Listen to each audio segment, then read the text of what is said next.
السلام علیکم ورحمۃ اللہ تعالی وبرکاتہ۔ محترم ناظرین و سامعین، انشاءاللہ العظیم آج ہم ایک ایسے تابعی بزرگ کا ذکر کریں گے جس کو دنیا حضرت سیدنا خواجہ حسن بصری رحمۃ اللہ تعالی علیہ کے نام سے جانتی ہے۔ حضرت سیدنا خواجہ حسن بصری رحمۃ اللہ تعالی علیہ سے کسی نے سوال کیا تھا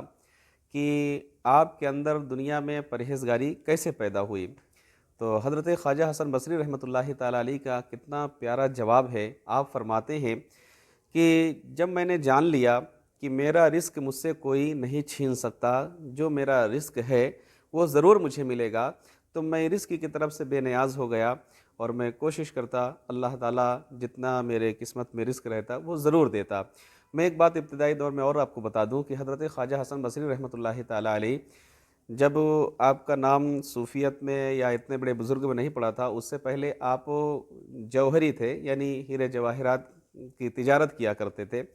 تو کیا بیسٹ آپ نے فرمایا کہ جب مجھے پتہ چل گیا کہ میرا رزاق تو میرا اللہ ہے، وہ ضرور اپنے بندوں کو رزق دیتا ہے،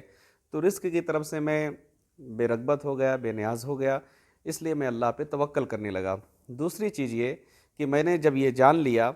کہ میرے حصے کی جو عبادت ہے، یعنی جو اعمال ہیں وہ مجھے ہی کرنا، تو ایسی صورتحال میں نے کوشش کیا اور میں عبادت کی طرف اور مجاہدات کی طرف، ریاضت کی طرف مشغول ہو گیا۔ تیسری چیز یہ کہ جب میں نے جان لیا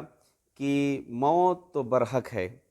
موت آنی ہے، اسے کوئی نہیں روک سکتا، کوئی نہیں ٹال سکتا، کیونکہ اللہ نے قرآن میں فرمایا اذا جاء اجلہم لا یستاخرون ساعۃ ولا یستقدمون، کہ جب زندگی کا وقت مکمل ہو جاتا ہے تو ایک لمحہ ادھر سے ادھر نہیں ہو سکتا ہے۔ لہٰذا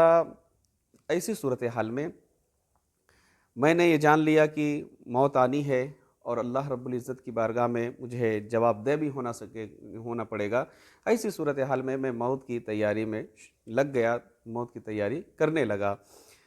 چوتھی چیز یہ کہ میں نے یہ جانا کہ جو بھی ہو رہا ہے اللہ رب العزت ساری چیزوں کو دیکھ رہا ہے اور پورے نامہ اعمال یہ لکھے جا رہے ہیں، اور وہ اس کی شان علیم خبیر ہے، ساری چیزوں کی خبر اس کے پاس ہے، تمام علوم اس کے پاس ہیں۔ ایسی صورتحال میں نے یہ ارادہ کیا کہ جب میں اللہ کے حضور حاضر ہوں گا تو گناہوں کے ساتھ نہیں بلکہ نیکیوں کے ساتھ، تو تب میں نیکیوں کی طرف رغبت کرنے لگا۔ تو یہ چار چیزیں ایسی ہیں، یعنی کہ جو میں نے ابھی ذکر کیا کہ آپ نے رزق کے بارے میں جانا اور علیم الخبیر کے بارے میں آپ نے جانا،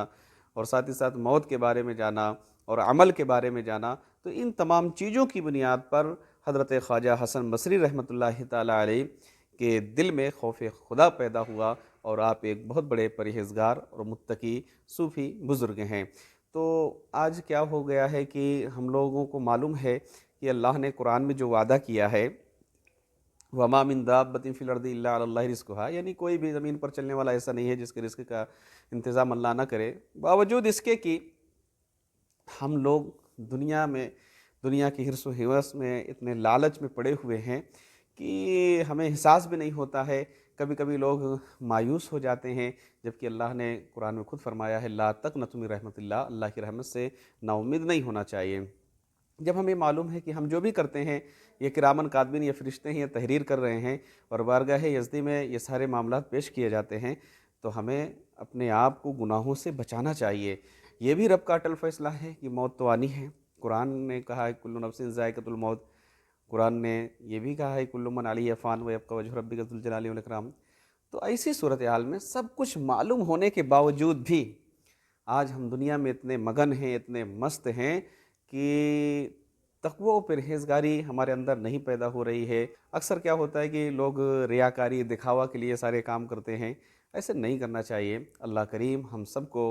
تابعی بزرگ حضرت خواجہ حسن بصری رحمۃ اللہ تعالی علیہ کی حیات طیبہ کو اپنے سامنے رکھ کے نیک کام کرنے کی توفیق رفیق بخشے۔ السلام علیکم ورحمۃ اللہ وبرکاتہ۔